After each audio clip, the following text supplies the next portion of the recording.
Hello, and welcome to the Psychic Stories podcast, encouraging conversations about mental health. Today I'm speaking to Marina Pacini. Marina is a psychologist from Barcelona who currently works as an online therapist from the Netherlands. Welcome, Marina. Hi, everyone who's listening. How are you? I'm fine, thanks. How are you? Very well, thank you. Very well. So the goal of this conversation today is to have an open and honest conversation about your mental health journey, to get some insight into the tools and techniques that have helped you and are available and accessible to people. And by discussing your journey, we hope to share and normalize conversations about mental health, as often people are not alone in these experiences. So over to you. Please tell us about your mental health journey. Okay, so, I'm a psychologist. I'm 26. I'm from Barcelona, and I recently moved to the Netherlands this February, actually. And I am currently struggling a little bit with my mental health because when I moved to the Netherlands, I thought I'd be getting a job very soon as a psychologist or maybe in a human resources department.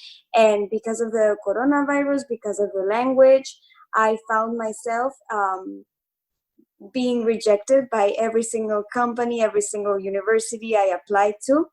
And of course, I struggled with that, and it hurt. It hurt a lot.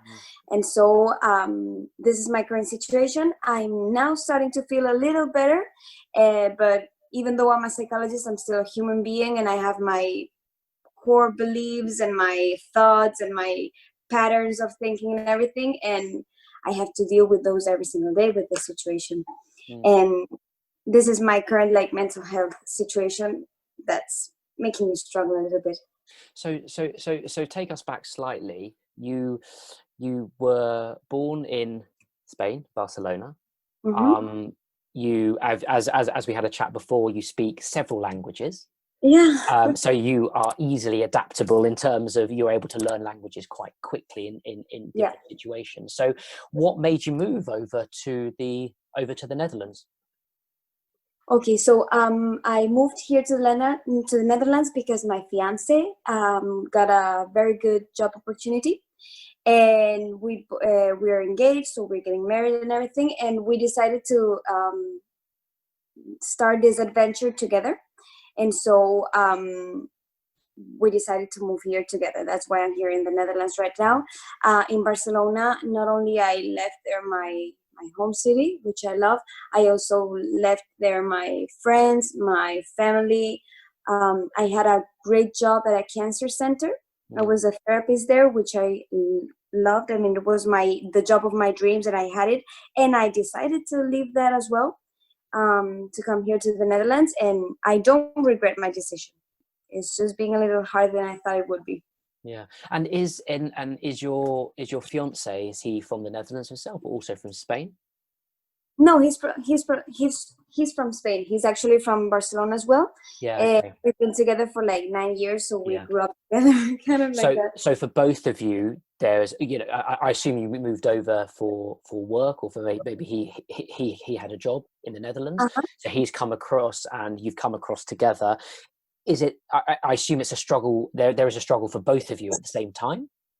Absolutely. I mean, we found ourselves. Well, also because of the coronavirus situation, we kind of we were stuck together at home, and on the one hand, he was struggling with his own adaptation to the new environment, because although it's an international company, you work in English the entire day. You had to adapt, to the transport system, the Dutch transport system. So he was struggling with his own day-to-day stuff.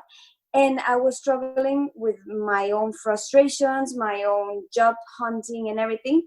So we had our own individual struggles that, of course, came up also in our relationship. I mean, for the first time in 9 years, we were having little fights over stupid stuff, but we were kind of exploding one to another because of our own individual struggles. We were exploding inside our home, and it was also very it wasn't easy to manage. Yeah, and But it's certainly, as I've had some of these conversations, the pandemic, the lockdown. I mean, you know, I hope that you left Spain before the very severe lockdown, and I I'm did. not sure what the Netherlands was like, but Spain seemed to be very, very intense. Hmm. But a relationship in a lockdown is very, very intense. It puts a huge amount of strain on it. Absolutely. And yeah, it's incredibly tough. So tell us, so when you moved from Spain to the Netherlands, like, what were your expectations? How did you think it was going to play out, and then maybe perhaps compare it to how it did play out? Hmm. Okay, so before I answer that, I must say that me as a person, I've always put on so much more expectations on myself, on the people, on the jobs. I mean, I always tend to do that. Mm. It's a thing I always like try to control a little bit, but I grew up like this, and I always put expectations on people. I put expectations on myself, so and pretty high expectations. So that as a like kind of like a Yeah. back in this expectations conversation.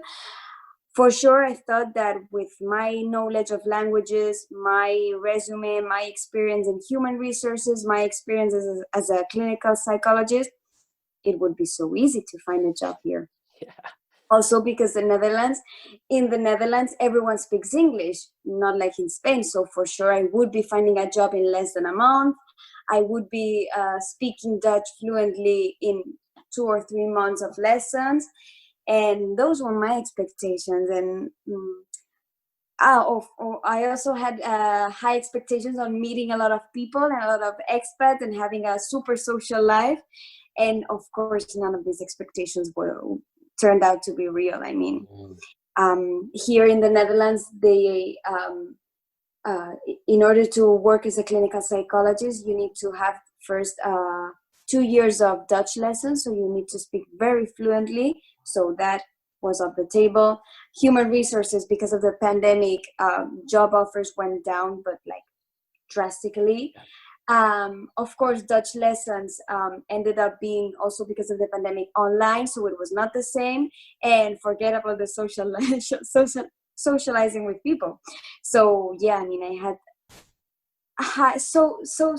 expectations so high, and they all like they were completely destroyed. I mean, not even a small part of that expectation I was able to achieve. So And when did you, like, because obviously you start to realize that those expectations aren't true. Like, how did that feel when you started to realize that? okay, so I'm kind of aware that I tend to do this, to put high expectations. um i I guess I realized that again I was putting too much expectations on this experience of moving to Netherlands. I realized that when I started to, of course, cry every single day. When I started receiving all these rejection emails, I'm sorry, but you haven't been selected to the process. I mean, also here the weather is not nice. It's like in the UK, so that Yeah, doesn't yeah. help. I mean, I was trapped inside my home with the coronavirus going on, receiving every single day. Maybe I received like 4 or 5 rejection emails, and of course I was feeling. I felt like I wasn't worthy at all. And I made the click in my mind when I found myself saying to myself, "You're not worthy, Marina."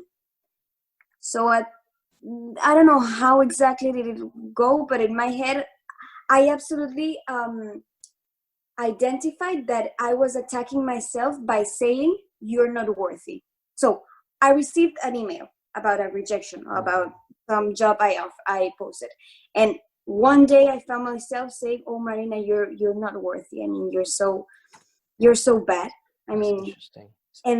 and I, for the first time in my life, at 26, even though I'm a psychologist, that sentence, "You're not worthy, Marina," I heard it as not as the person who says it, but as the person who hears that, which I am both. I am the person who said that and the person who heard that. But for the first time, I was the person who heard that sentence. And I was like, okay, well, you can't say that stuff about yourself.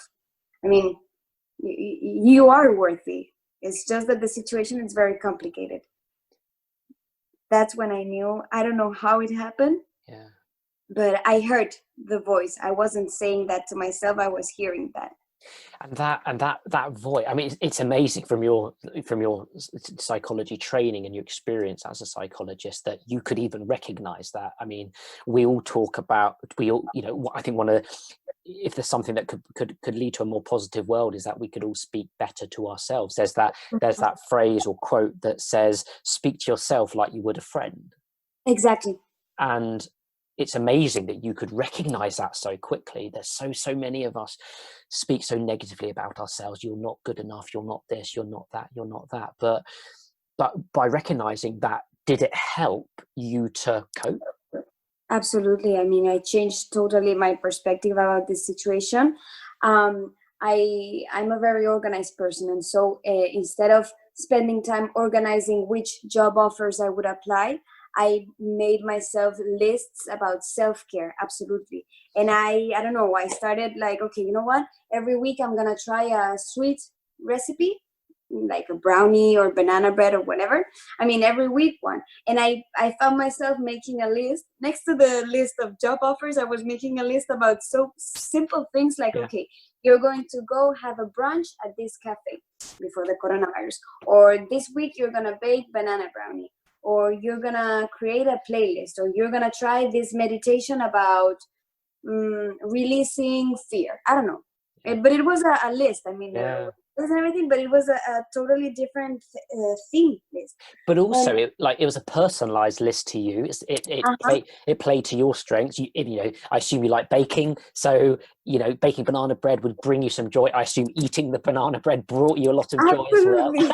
absolutely. But also they're very simple and accessible things for everyone to do. It's not, I think what I'm really interested in is that what you're talking about when you're speaking negatively to yourself, when people, and perhaps from now talking from a psychologist perspective, Mm-hmm. how do people recognize when they are speaking negatively to themselves and then going, hold on, this isn't right, this is what I can do to help?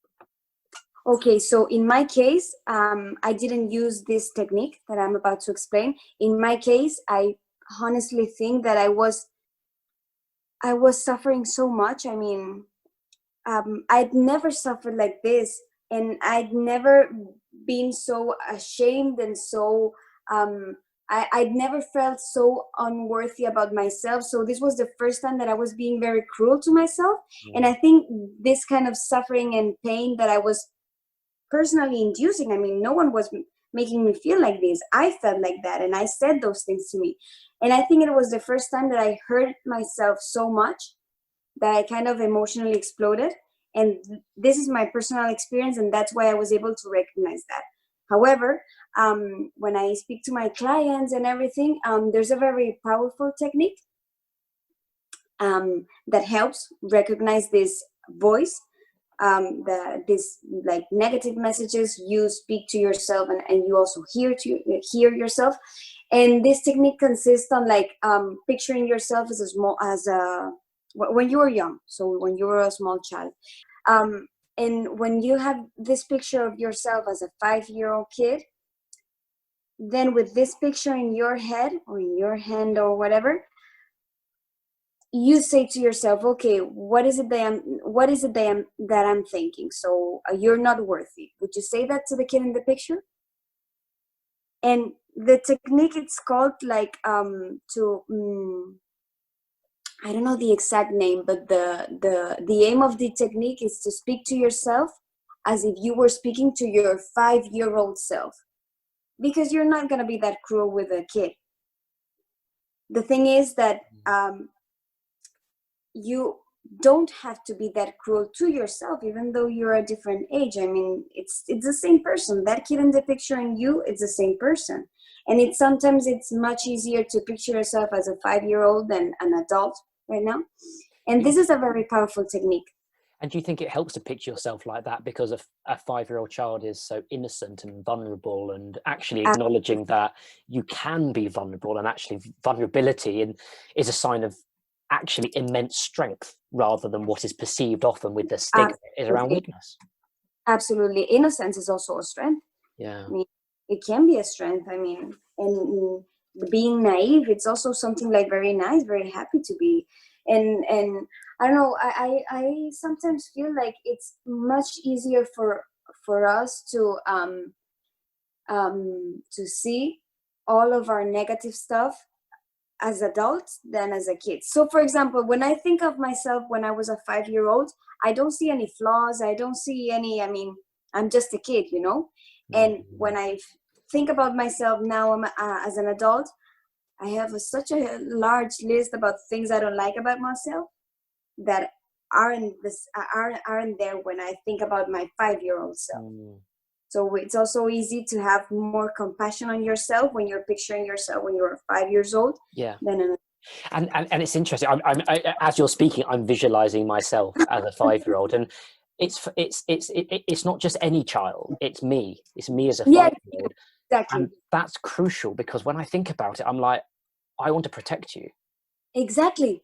and I want to look after you, and you are Exactly. innocent and naive, and but then even me thinking about I'm innocent, I'm naive, I'm vulnerable, I kind of think it plays back in my mind. I'm thinking, come on, Matt, no, you're still innocent, you're still naive, and you're still vulnerable. And I can see that is a very powerful visualization. Hmm. So you can see the same like vulnerability, being naive, the same in Yeah, your 5-year-old self and in your actual self. But somehow in your 5-year-old self, you're more kind and you're more yeah, willing to protect it than in your actual self. And I think it's like to what you said about protect yourself. I mean, I think that's the key into. I mean, you don't have any doubts about protecting your 5-year-old self, right? And about caring about him. So why should you have doubts with your adult self? I yeah. mean, I don't know. And, It's just me. no, but I think it's and also there's a lot of our behaviors, a lot of our habits are from childhood. So Mm, in some respects, we're all still little boys and little girls, absolutely. and that core of us is still there and plays out in our everyday behaviors and emotions and feelings. And when you're put in an intense situation like you have been, in some Mm-hmm. respects, that child inside of you screams out and goes, no, I'm not okay. And Absolutely.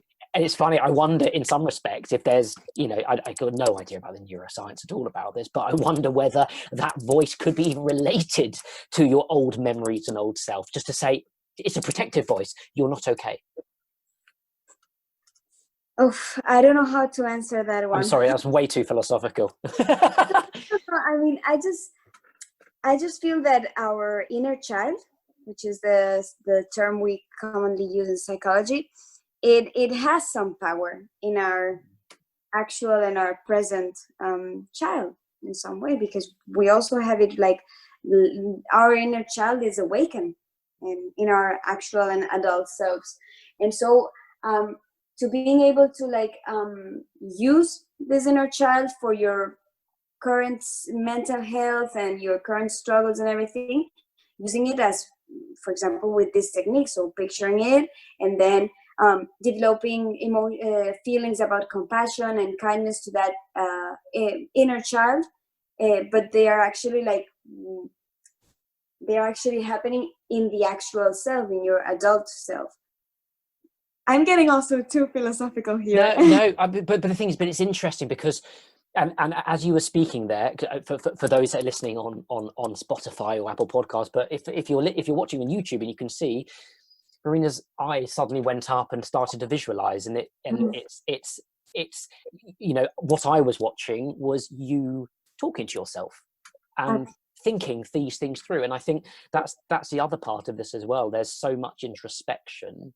These external conversations are really useful because we can actually verbalize and articulate things. Okay, that doesn't make logical sense, but the sense that how you talk to yourself in your head and how you make sense of yourself is an extremely difficult thing to do, and often leads to a huge number of contradictions, both morally, philosophically. It's and how are you meant to reconcile it when hardly any of us are trained philosophers?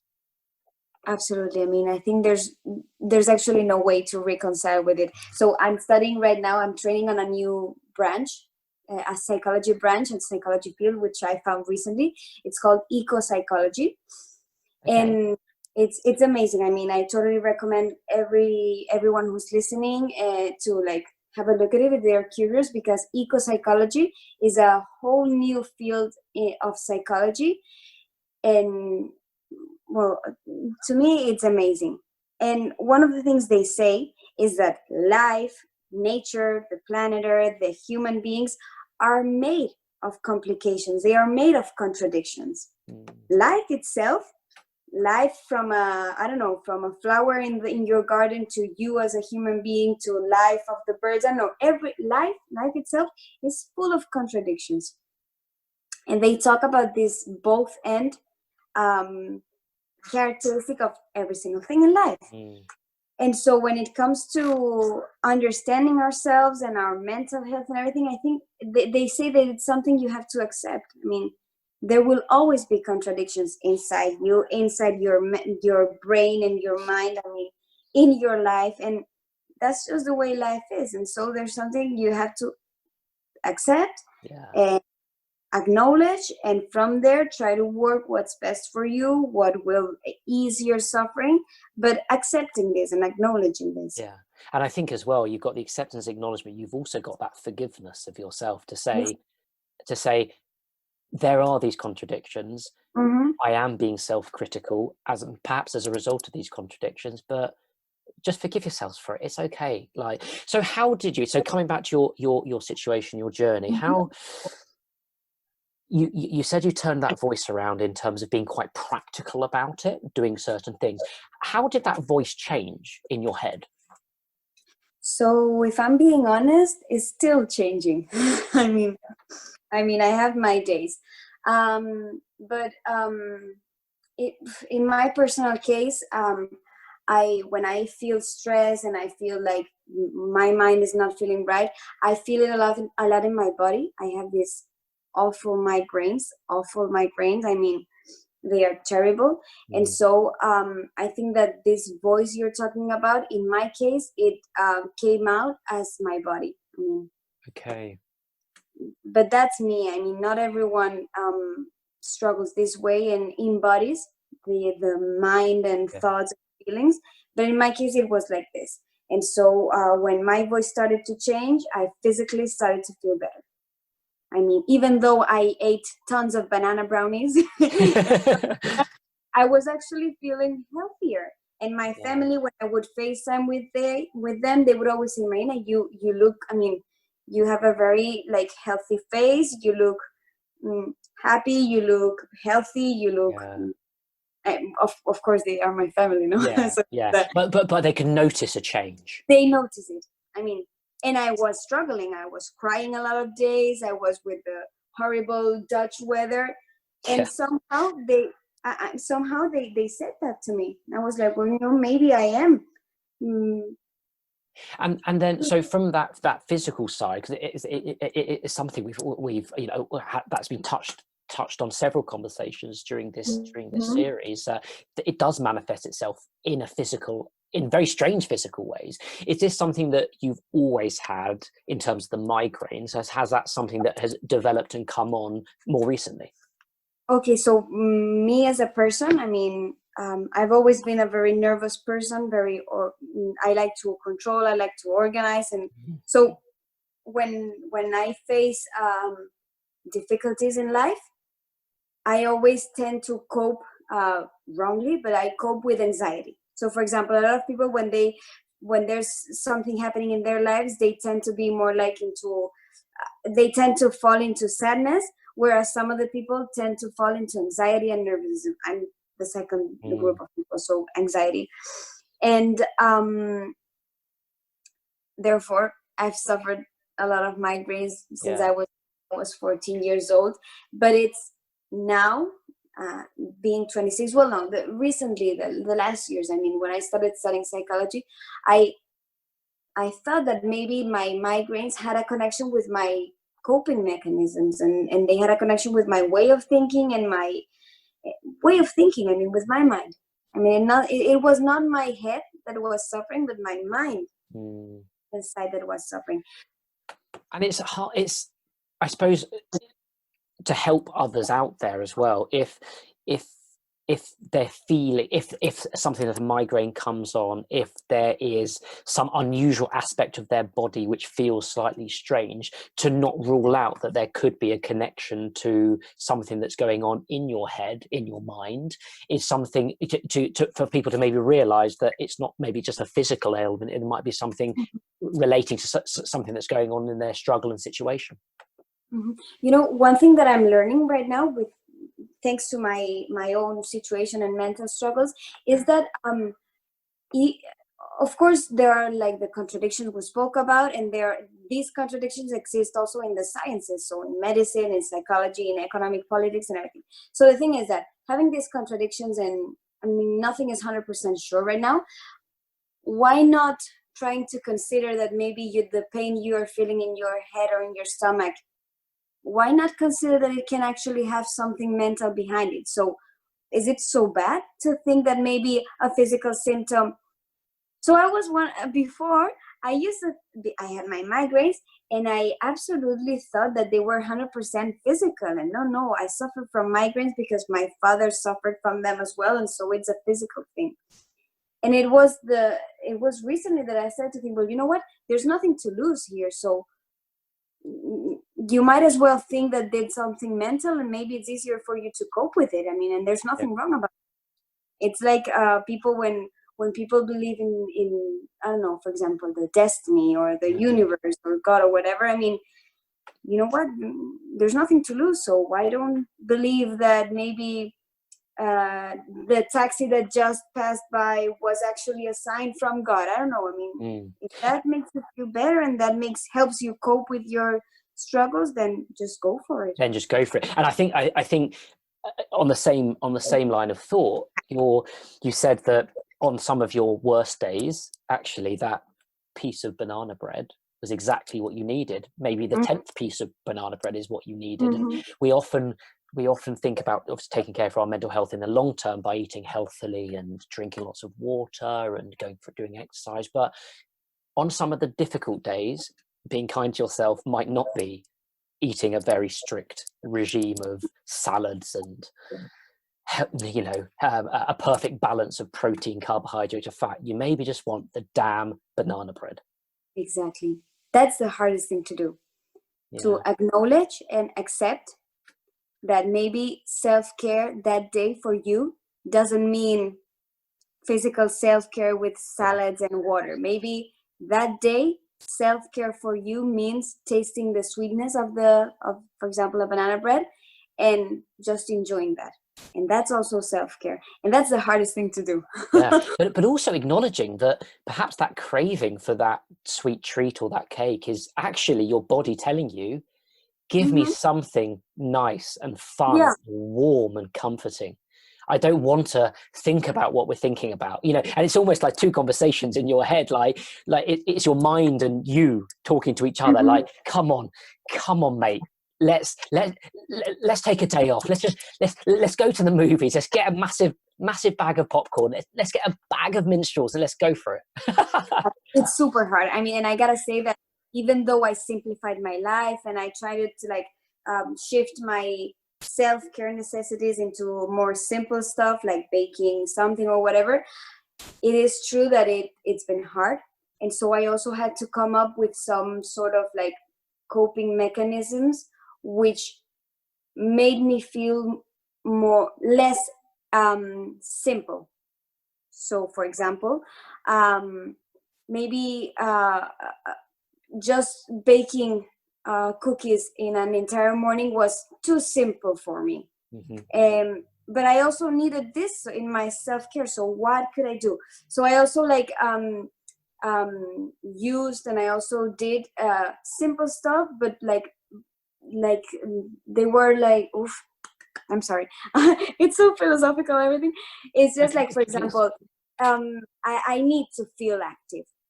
So even though I had to simplify my life and my morning, I need to still feel active. So maybe it's not baking a banana bread because that's not going to make me feel good, or I still feel like empty or something. Maybe it's journaling, or maybe it's dedicating half an hour to look out on LinkedIn if there are any job offers. So it's also like it's not like a black or white. You fill your morning with tons of tasks and everything, or you don't feel it. You don't feel your morning at all, and you just bake cookies. I mean, there's always like a gray in between there that you can combine. So. And so how does someone, because so you're approaching this with a lot of knowledge and education around this at the same time, for someone who knows that they are struggling and acknowledges that, but wants to try and come up with a range of kind of personalized support, little self-care for them to kind of try. I mean, without having all that knowledge that you've got, how do you find out what you like, what you don't, what's good? You know, for example, you mentioned journaling. Like, I mean, it's not a natural thing for people to go, okay, I'm going to write a journal. How do you even come across these kind of exercises and tips? Okay, so in my case, I did some research, of course, and so I decided to research on for example, types of self-care. So there's the physical, there's the mental self-care, there's the emotional. There are different types, and so I decided to first do some research about it, because even though I'm a psychologist, I needed that research for myself. And like, when knowing the different types of self-care, for example, then choosing which ones I feel will fit better with me in my present situation. So the thing is, like, and it's very, very hard to do. You first, before starting to like work on your mind and work on your psychological and mental health struggles and everything, it's very important to, and that's actually the approach I usually use with my clients. It's very important to acknowledge that you first need to calm down. So for example, when you're about to do a physical workout, it's common sense that you need to first warm up your body, because if not, the physical workout, it's not going to work, right? So I believe that with mental health, with mental health, struggling can be quite the opposite. So your mind is burning up, you are suffering, you are struggling. I mean, struggle, I picture it as fire in my head. And if you start working and doing psychological exercises and techniques and everything, if you start doing those in inside fire, they're just gonna burn off. So what's the thing you need to do? You have to cool down the fire. That's interesting. So the first thing I always do when someone knows that is struggling mentally, I always encourage them to, okay, picture what would be a calmed version of yourself, the balanced version. It can be a very physical thing, and it can also be a very like meditation thing, quieten the mind. But the thing is like to calm down. I mean, because you can't work, you can't do techniques, you can't journal if your mind is burning. So could you just describe that visualization again, or maybe in a little bit more detail, because I want to make sure that, you know, I can really feel it, and also to make sure that the listeners can really feel that as well. Sure. Okay, so for example, I'm with a client, and this client comes because he or she is suffering from is struggling with a situation, or maybe, let's say, I don't know, with anxiety. They are struggling with anxiety, for example, and they come and we start our conversation, and they start describing their suffering, their anxiety, their struggles. And these struggles always like feel like very like there's too much activation of the mind. There's the mind it's speaking too loudly, it's speaking too much about your mental struggles, about your chaos, about how unworthy you are, about how much anxiety you're feeling, about how much sadness you're feeling. It's just too much. I mean, it's too loud.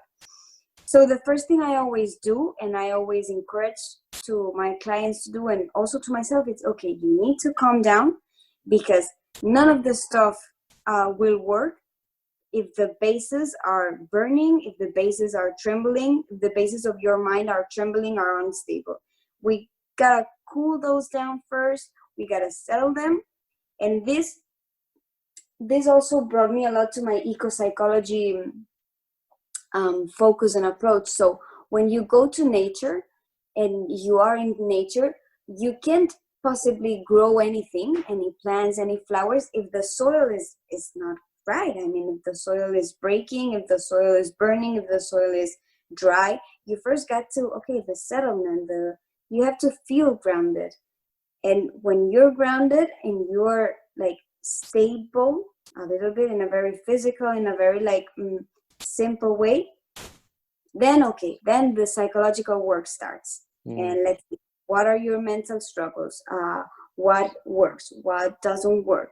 What are you feeling? But I mean, it's first like I always picture it as a fire, and you just need to like pour on water and just let the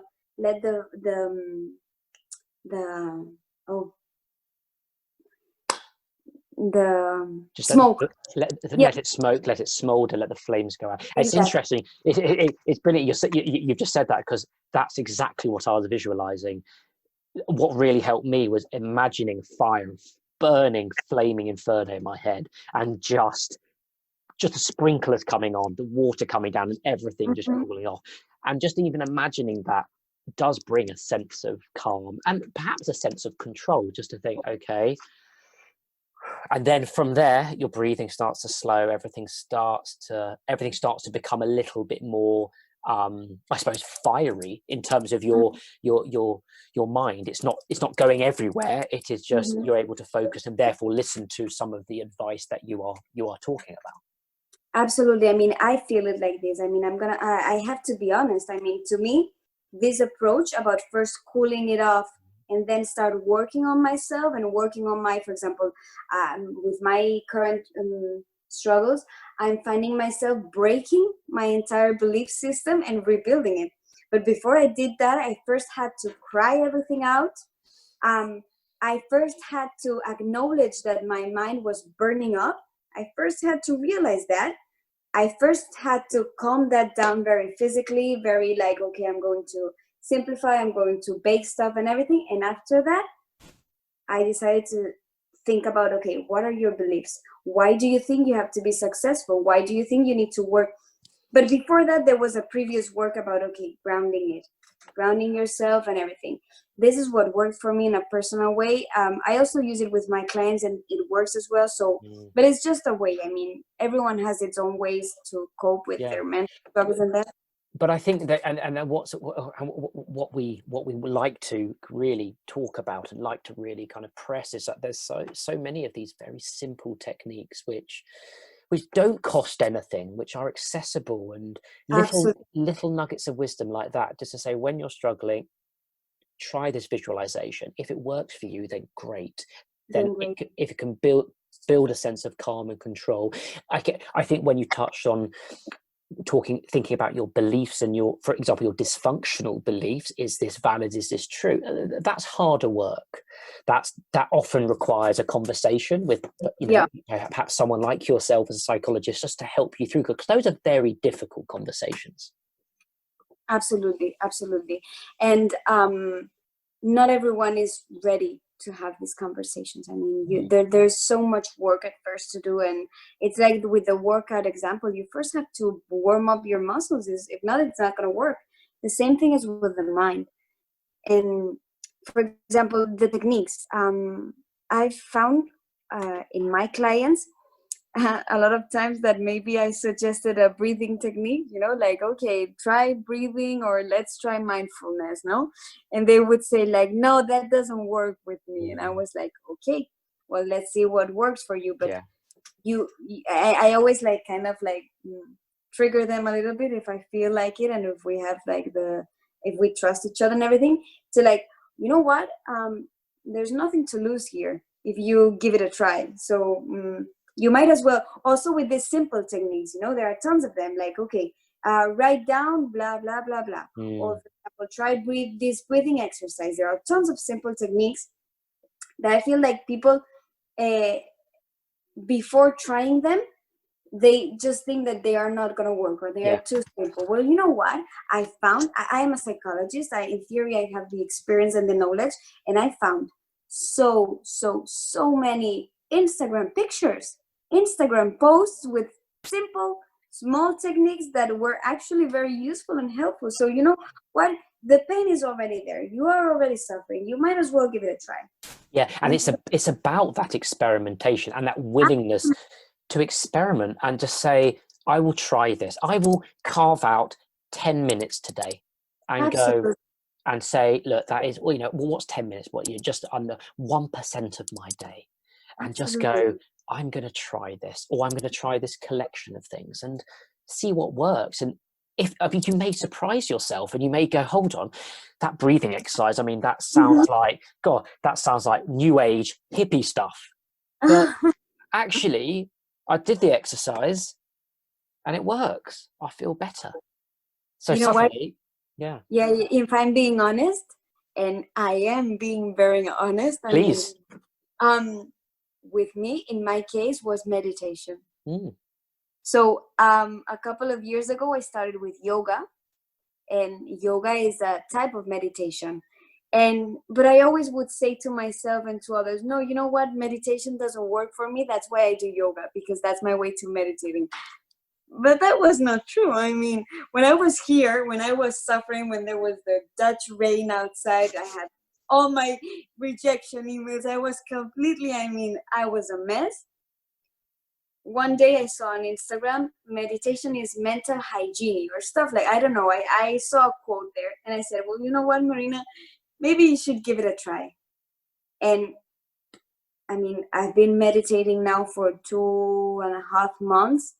And I swear, I mean, the headaches go away. It's so like, I mean, I feel so calm and so grounded, and it's so good for myself. So And I'm no, but I think what is thank you for being honest. But at the same time, the series of conversations that we've had on this podcast, if there's one thing that comes out of all of them, is that most people are meditating, and these are people who are from all different walks of life and are finding meditation useful. Now, that doesn't mean you need to become a meditation practitioner or a yogi or a mindfulness practitioner.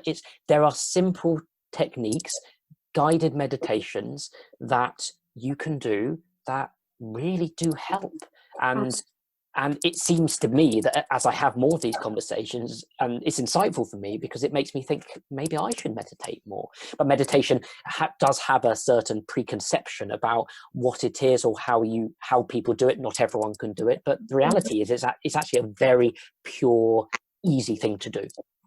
Absolutely. We all assume and we all know that vegetables and fruit are good for you, right? They are good for your health. Well, now with all the scientific research and everything, you know, meditation is starting to show up as something as healthy for your mind and body as a piece of, I don't know, an apple or broccoli or whatever. So yeah, I mean, to anyone who's listening, I would encourage definitely to try meditation. I mean, to me, the ones that worked perfectly for me, he's actually from England. His name is Roger Gabriel, and I will later send to you the website. Thank you. Because those were the meditations that helped me get into it. And so if anyone who's listening might think about starting to meditate or whatever, I'll send to you the link. He has in his website like quick fixes. That's the name he gave to those, and they're 3-minute meditation. Brilliant. And it's very easy because you don't have to concentrate, you just have to listen to him, which is much easier than if you're in total silence and everything. Yeah.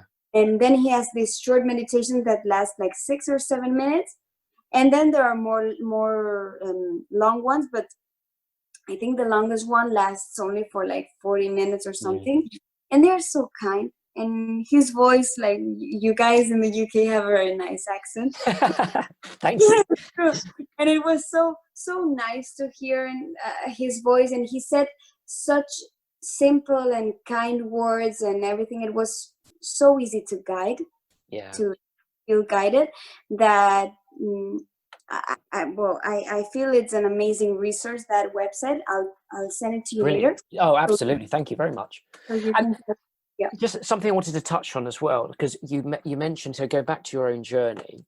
Mm-hmm, You obviously moved over with your fiance in a mm-hmm, very difficult pandemic lockdown situation, and mm-hmm. if you don't mind me asking, how was that dynamic in a relationship in this situation, with your struggles, with his struggles? How did that play out? Because that must have been very hard. It was awful. And it was, I even felt worse, because I would say to myself, also that voice inside me, that's that's too harsh sometimes. I would say to myself, Marina, you're a psychologist. How come you can't manage your own relationship? So I was like that. And I maybe had clients that had some relationship issues. I would be able to help them. And then when my fiance got home from work, we had these discussions for the simplest thing, like who's doing the laundry tonight, or Mm. whatever. And we've been together for 9 years. I mean, I was 16 when we started dating. We've never had any interruption of any kind. So we've never um, we've never said good night without good night, I love you. So we've never, I mean, we've had our discussions and everything, but it's always been a very healthy relationship. And I am being honest when I say that this period with the pandemic and with the moving was the hardest thing we've ever lived in our relationship. And I'm a psychologist, and we've been together for 9 years, and it's always been a healthy relationship. And now we find ourselves suffering the most.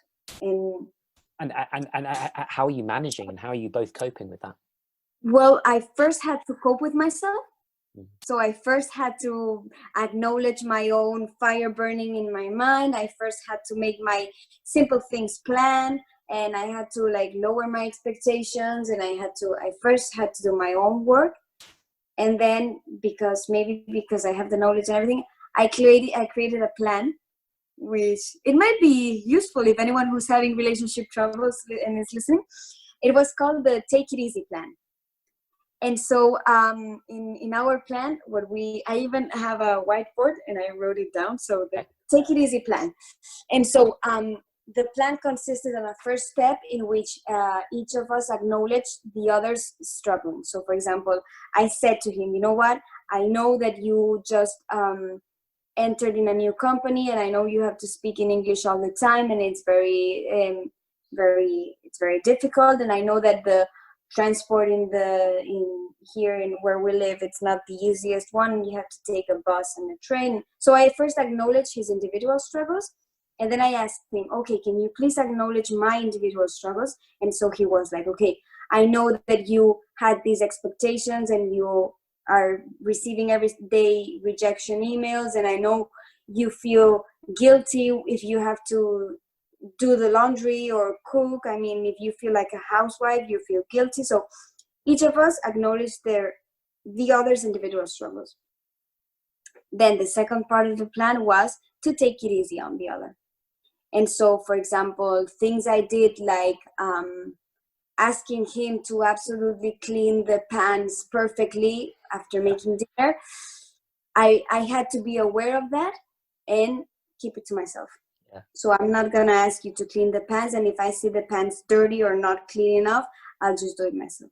Mm. And so he said, well, you know what, if I'm seeing you struggle, I will search job offers in my laptop, and then I will show them to you. So we kind of did small actions that were a little more kind and compassion to one another.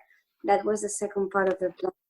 And so, yeah, that was the plan. I mean, to just take it easy. So first acknowledge the other's suffering, not yours, the other's suffering, and then say, okay, I'm aware that I'm asking you this, and I can just don't ask you that stuff because you are suffering. So I'll just keep it to myself.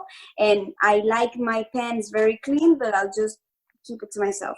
And I'll make the effort to not ask of you too much because I know you're suffering.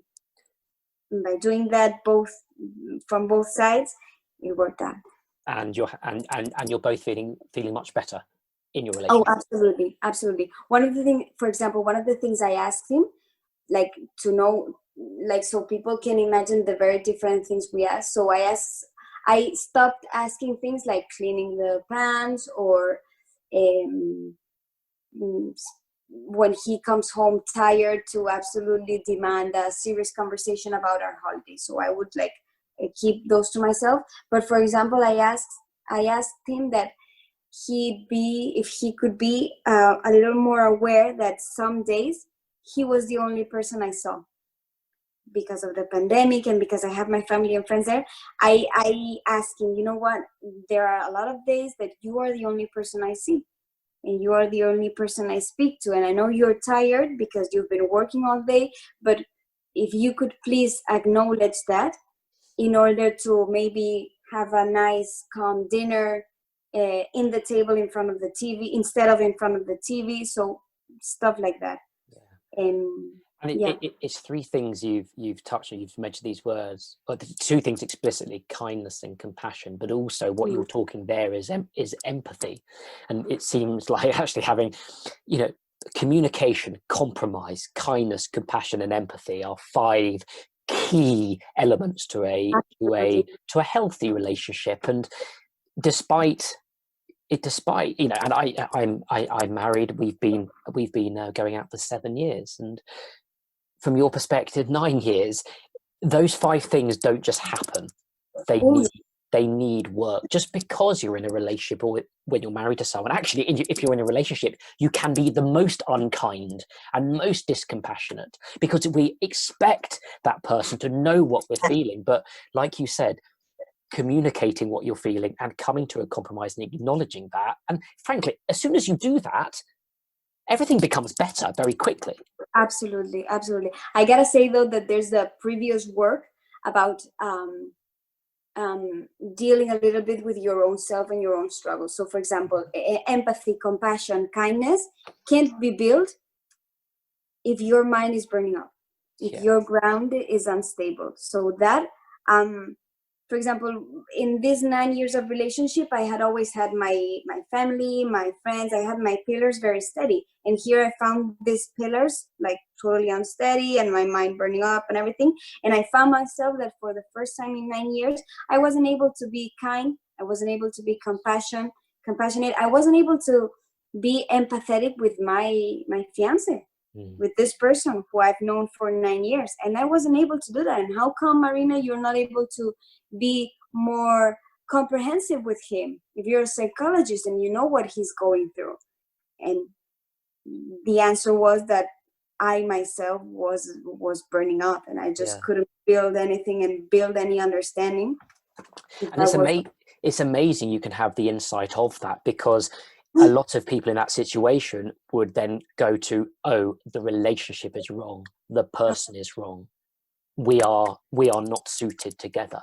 Whereas in fact, that's not the case. Often it's not the case. And fundamentally, for thousands of years, the definition of idea of what love is has eluded us. Absolutely. We don't know, we just feel it. But that it's very difficult to ask yourself the question, do I still love this person? Or actually, is it myself that I'm not loving anymore? That's a hard one, but it is true. I mean, we are so complicated. We are just so complicated. And if you put a complicated living thing, which is a person, together with another complicated living thing, which is another, just, I mean, it's super complicated. But I would always encourage people who are maybe having some trouble in their relationships to try to calm down first and think about their own individual struggles to see if maybe the problem is with the other person, but just give it a try. I mean, the pain is already there, so you might as well think about if maybe there's something that you are suffering with and you could like try to fix it in order to fix your relationship. It's worth a try. Yeah, but it's like you said, it's very complicated to understand that. But what's great is that despite us being immensely illogical, complicated beings that don't really understand ourselves very well, there are so many simple things that we can do to forgive, to accept, to learn a bit more about ourselves. And fundamentally, at the end of our lives, I doubt we're going to know ourselves a huge amount better and perhaps when we did when we were in our 20s, but hopefully we're able to cope a bit better and to understand a little bit more about other people and learn about other people because it reflects on ourselves as well. Absolutely. I think that maybe the elders, so the old people, it's not that they understand themselves more, but maybe they accepted themselves more. Yeah. Maybe they kind of understood, they don't understand themselves, and they still don't understand loves of things that go in their minds. But maybe after all these years, they've kind of like learned to accept it a little bit more. Maybe whoever tries to do that sooner, I'm trying it to do. I mean, I'm trying not to understand fully myself, but to accept myself the way I am. And my mom always says that the more I invest in this, so in accepting myself, not understanding and not like trying to, I don't know, write my super psychological journal so that I feel better and everything. My mom always says that the more I try to accept myself and just acknowledge what's going on, what I am, if I invest on that in my 20s, then I will be thankful for that when I'm older. Yeah. And from your perspective, your professional perspective, like how do you go about accepting and forgiving yourself? It's hard. I mean, in my case, it was the huge amount of suffering and cruelty I was feeling and living. But accepting yourself is not something easy to do. I mean, and unfortunately, I think that maybe in order to accept yourself, you have to feel the pain a little bit. I mean, you have to acknowledge that, because if there's something you need to accept so that you are not accepting, if there's something there, you first need to acknowledge that. Okay, so this is what's going on. This is the pain, and you're living with it. And acknowledge that pain, feel it, cry it out because it's something negative you're going through. And then try to accept that. But at first, I mean, I believe that acceptance comes together with suffering and pain.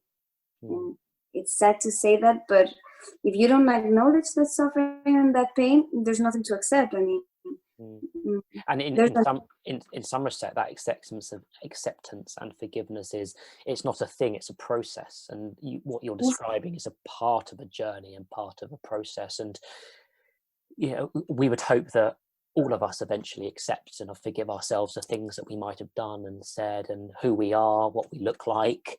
We are, and hopefully can start to feel compassion and kindness towards ourselves, because it's you talk about some of the tips you see on Instagram. If you're on Instagram a lot, you see a lot around self-care and self-love, and we read it. Do we acknowledge it? Do we think about it? Do we actually love ourselves? It's a big question. Maybe the thing to accept would be that you won't be able to answer that question. I also thought about that. That's also that's meta thinking. That's also that's philosophical level. Yeah. I mean, the greatest. But maybe the first thing we need to accept is these contradictions and these complications, and that maybe you will never know if you're truly loving yourself or not, or maybe you won't. You will never understand yourself fully, and maybe that's the first thing to accept. And also accept that acceptance will always be a process. But it's, I think what's important to acknowledge is that those internal conversations to have with yourself, and also these conversations are worthwhile. They are important. We're so busy in our lives, working, being wives, husbands, fathers, mothers, carers, teachers, chefs, cooks. The whole day is made up of different roles and responsibilities, and there's very little time to talk to yourself. And I think carving out that time in the day just to check in and seeing how you're doing is so worthwhile. That's a word. Check-in. I mean, it doesn't mean when you, for example, if you try a meditation, it doesn't mean that with that meditation you are totally going to feel better and you're going to solve. Maybe that meditation is just to check in. Or maybe listening to your favorite song, that's just checking in, like key. How am I doing? And maybe just checking in, it's the thing that's going to make you feel better that day. I mean, it doesn't have to be journaling an entire page, or it's just checking in. Yeah. I think that's a very important and powerful thing to do before anything else. Well, Marina, we have had a fascinating conversation. We have covered, you have come from Barcelona with your fiance, you have moved to a different country in a language that you didn't speak. Yeah. You have found yourself, like you said, with high expectations, and those expectations aren't being met. But frankly, we are living through a pandemic, so naturally those expectations are always going to be very difficult to achieve. You've been through relationship issues in terms of this lockdown, this pandemic, but also as a function of all of these struggles you're going through. And I mean, I think from our perspective, like, thank you for sharing all those struggles, so honest about it, but also from your professional perspective, because those tools and tips, I mean, frankly, I feel like I've not only learned a huge amount, but I feel like I can go and, I'm going downstairs and going to do my daily check-in. I'm going to work with my wife and start using a whiteboard and say, okay. The whiteboard is amazing. Yeah, absolutely. These are such simple things that you can do, and I think such insightful experience from your professional life as well. So thank you so much for joining us. Thank you, madam. I hope that this podcast is helpful for anyone who's listening, and for sure, to end it. If anyone out there is struggling with their mental health and everything, just remember what Matt and I spoke about, giving things a try. So just give it a try, just check in this small steps, cool down before trying to fix your entire mental health struggles. Just small reminder about that. And I think that's a beautiful thing to end on. Thanks so much, Marina. Thank you, Matt. Cool. Bye. And thank you to everyone listening. Sure. And you can subscribe to us on most major platforms: YouTube, Spotify, Apple Podcasts. Just search for Sidekick Community or Psychic Stories, and we'll pop up. And we'll see you next time. Thanks, Marina. Yeah. Bye.